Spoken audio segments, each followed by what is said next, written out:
शुक्रिया अदा आप आए हैं। संदीप नायक जी आपका स्वागत है मूव टू डेटा सेंटर के इस ग्रैंड लॉन्च पर।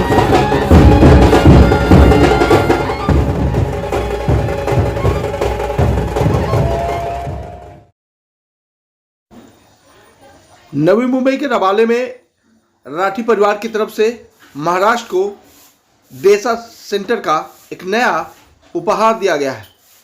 इस उपहार को लेकर देवेंद्र फडणवीस ने क्या कहा यह सुनाते हैं, लेकिन उसके पहले पूर्व मंत्री गणेश नाइक ने क्या कहा आइए आपको सुनाते हैं। राठी परिवार ये हिंदुस्तान में बड़ी ताकत के साथ उभरने वाला परिवार है।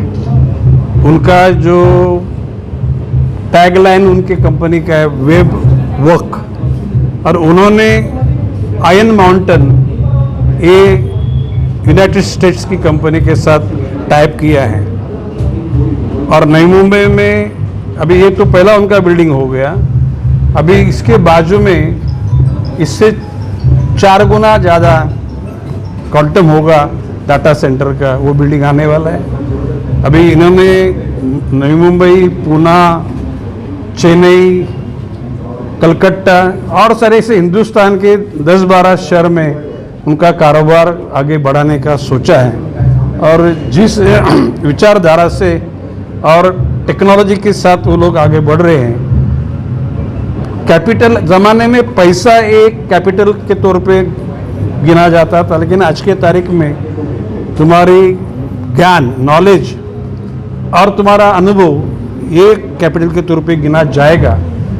सद्भाग्य से श्री राठी जी के पास में एक हिम्मत है, तजुर्बा है और किसी भी चीज़ को फास्ट ट्रैक पे अंजाम देने की इनकी एक खासियत है। ये बिल्डिंग भी 18 महीना में उन्होंने जगह ली, बनाई और उद्घाटन किया। मेरे सब अंदाज से नई मुंबई इलाके में इतने बड़े पैमाने पे डाटा सेंटर शुरू होने वाला ये पहला डाटा सेंटर है।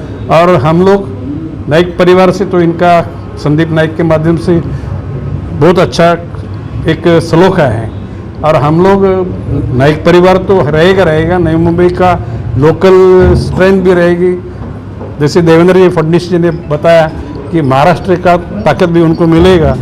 और 15 दिन पहले देश के पंतप्रधान माननीय नरेंद्र मोदी जी आए थे, उन्होंने देश का चारों तरफ से विकास करने का जो इरादा व्यक्त किया है। कल जो बजट है सेंट्रल का, उसमें भी MSME, micro small medium enterprises के लिए हर स्टेट को, हर डिस्ट्रिक्ट को, हर तहसील को, हर गांव को उसमें आगे बढ़ने का मौका मिलेगा।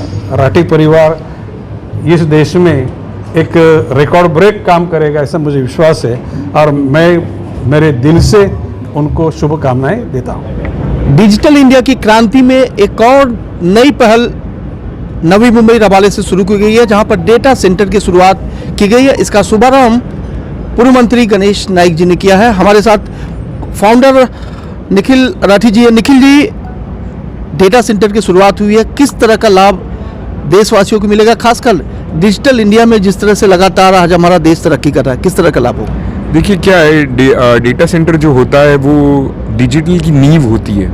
क्योंकि आप सब बोलते हैं कि हाँ कहाँ स्टोर हो रहा है, ये कहाँ स्टोर हो रहा है, क्लाउड में स्टोर हो रहा है। भाई क्लाउड फिजिकल क्लाउड तो है नहीं जो ऊपर स्टोर हो रहा है हवा में, क्लाउड डेटा सेंटर में होता है। सो हम इसे बोलते हैं जहाँ क्लाउड ज़मीन से मिलता है उसे हम डेटा सेंटर बोलते हैं। असल ज़मीन तो डेटा सेंटर की होती है। तो ये जो लाभ है क्लाउड का, 5G का, IoT का, जो आप आर्टिफिशियल इंटेलिजेंस यूज़ कर रहे हैं, जो आप जब गूगल मैप्स के ऊपर आप अपना डालते हैं कितना ट्रैफिक है, या आप ढूंढते हैं यार पेट्रोल पंप में कहाँ पे मिलेगा, राइट। कई देशों में पेट्रोल के भाव अलग अलग जगह पे अलग होते हैं, तो वो तो और ज़्यादा यूज़ करते हैं। तो ये जो डिजिटल सर्विसेज हैं, आई मीन यूज़ कुछ भी सोचिए, आपके चश्मे के अंदर आपको दिखेगा आपका क्या हो रहा है। अभी मैं एक देख रहा था अल्ट्रा ह्यूमन करके आया हुआ है, वो आप पैच लगा लीजिए, आपको मालूम पड़ेगा आपका शुगर कितना है। ये सब एप्लीकेशंस क्लाउड में होती हैं जो कि एक्चुअली कहीं डेटा सेंटर में बसी होती हैं। उसे आप क्लाउड बुलाइए, डेटा सेंटर के अंदर बुलाइए, बात एक ही है। तो ये जो लाभ है डिजिटल इंडिया का, स्टोरेज का, डेटा स्टोरेज का, ये लाभ तब आपको मिलता है जब डेटा सेंटर और प्रोलिफरेट होते हैं। आज की डेट में ज़्यादातर डेटा सेंटर्स जो बन रहे हैं या बन रहे थे वो सब यूएस में बन रहे थे, तो सारा डेटा हम यहाँ पे खींचते थे और सिंगापुर में हमारा डेटा रहता तो वहाँ से भी खींचते थे। इसलिए चेन्नई लैंडिंग स्टेशन बना जहाँ 6 फाइबर आते हैं और मुंबई लैंडिंग स्टेशन बना जहाँ 11 फाइबर आते हैं। लेकिन जो हम खुद डेटा जनरेट कर रहे हैं इतना सारा डेटा, वो कहाँ से चलता है? वो डेटा सेंटर इंडिया में अगर रहेगा, वो डेटा इंडिया में रहे और इंडिया से चले तो फास्टर चलेगा। आज अमेरिका में अगर आप अपना विंडोज़ अपडेट या फ़ोन का अपडेट चलाएंगे वो जूप करके चला जाता है, इंडिया में स्लो चलता है। क्यों? क्योंकि यहाँ डेटा सेंटर कम है,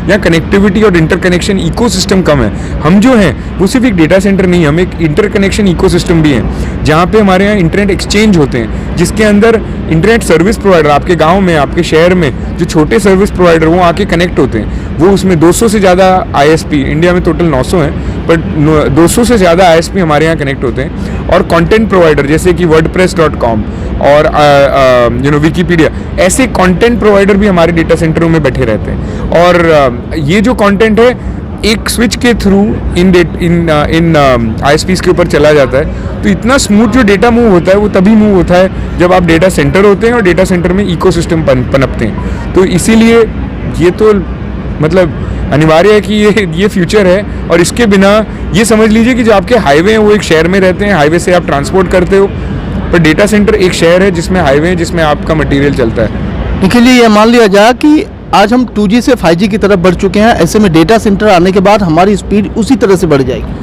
भाई डेटा सेंटर तो मैं जैसे बोला नींव है, जितना फास्ट डेटा सेंटर के अंदर ट्रैफिक मूव होगा, जितने ज़्यादा डेटा सेंटर होंगे उतना ज़्यादा आपको CPU पावर लगेगा उसको प्रोसेस करने को, उस डेटा को। तो वो डेटा और CPU मांगता है, और जगह मांगता है, स्टोरेज के लिए जगह मांगता है, तो और डेटा सेंटर बढ़ते हैं। तो यस, अनिवार्य है कि आपको ये डेटा सेंटर तो बनने ही है। और ये हमारा डेटा सेंटर इसके लिए काफ़ी क्रिटिकल है, क्योंकि हम इसकी फाउंडेशन बनाते हैं। बाकी डेटा सेंटर्स में ऐसा नहीं है, उनका फोकस इतना नहीं है जितना हमारा है इकोसिस्टम डेवलपमेंट में। जिस इकोसिस्टम से नेटवर्क को लाभ हो, जिस इकोसिस्टम से देश को लाभ हो, डिजिटल इंडिया को लाभ हो। बाकी डेटा सेंटर क्या है कि एंटरप्राइज और ये स्टोर करते हैं, हम इंटरकनेक्शन इकोसिस्टम भी बनाते हैं। ओके, देवेंद्र फडणवीस जी ने कहा कि महाराष्ट्र में एक यूनिक कॉन्सेप्ट, यूनिक जो है सिस्टम मिलने वाला है जिससे लोगों को बहुत लाभ होगा। किस तरह का लाभ होगा? भाई ऐसा है कि हम एक डिजिटल कैंपस बना रहे हैं यहाँ पर। ये जो नवी मुंबई, यहाँ पे 3 बेल्ट है, एरोली, रबाले और महापे। हम एग्जैक्टली सेंटर में बैठे हैं, 7 किलोमीटर महापे से और 5-7 किलोमीटर एरोली से। इस सेंटर के अंदर हम जो डिजिटल कैंपस बना रहे हैं वो इस रबाले के अंदर हमने और ज़मीनें खरीद रखी हैं, जहाँ पे हम अभी जो 10 मेगावाट का है इससे तो 5 गुना बड़ा, 6 गुना बड़ा डेटा सेंटर बनाने वाले हैं। और हमारा ऑलरेडी ग्रिड कनेक्टिविटी 120 मेगावाट का आ चुका है, तो हम यहाँ पे और डेटा सेंटर बना पाएंगे। और ये जो नॉवल कॉन्सेप्ट है डिजिटल कैंपस का, इसके अंदर एक और चीज़ होती है कि आप अगर कंप्यूटर इक्विपमेंट डालते हैं 3 साल के बाद आपको उसको फेंकना पड़ता है। तो इसमें हमारी जो आयन माउंटेन पार्टनर है उसका ALM बिजनेस भी फ़ायदा देता है, क्योंकि इसके पास asset recycle, life cycle management का बिजनेस है, जो कि ये इक्विपमेंट लेके इसको रिसाइकिल कर देता है और वापस रीयूजेबिलिटी में डाल देता है। जहाँ पे चाइना भेज देते हैं पार्ट्स है, जहाँ पे रिसाइकल होके ये पार्ट रीयूज हो सकते हैं। और हम ग्रीन एनर्जी पे काम कर रहे हैं। तो इसीलिए ये चीज़ दावोस के अंदर जो COP26 है, ये पहली कंपनी थी आयन माउंटेन जिसने रिन्यूएबल एनर्जी का साइन किया और उस कमिटमेंट को वापस किया कि इसके सारे डेटा सेंटर 100% रिन्यूएबल चलेंगे। आज की डेट में ऑल्दो इंडिया में 100% रिन्यूएबल मुश्किल है, पर हम ये इम्प्लीमेंट कर रहे हैं। इसीलिए फडणवीस जी ने जो बोला कि एक बहुत यूनिक कॉन्सेप्ट है, क्योंकि ना ही आप कंप्यूटर अंदर डाल रहे हो, बट आपको ये भी मालूम है कि बाकी आप कंप्यूटर रिसाइकल भी कर रहे हो। तो आप लैंडफिल में डालने से अच्छा, जो कि केमिकल पॉइजनिंग और क्रिएट करता है, आप उस कंप्यूटर को रिसाइकल भी कर लोगे। तो ये कॉन्सेप्ट है।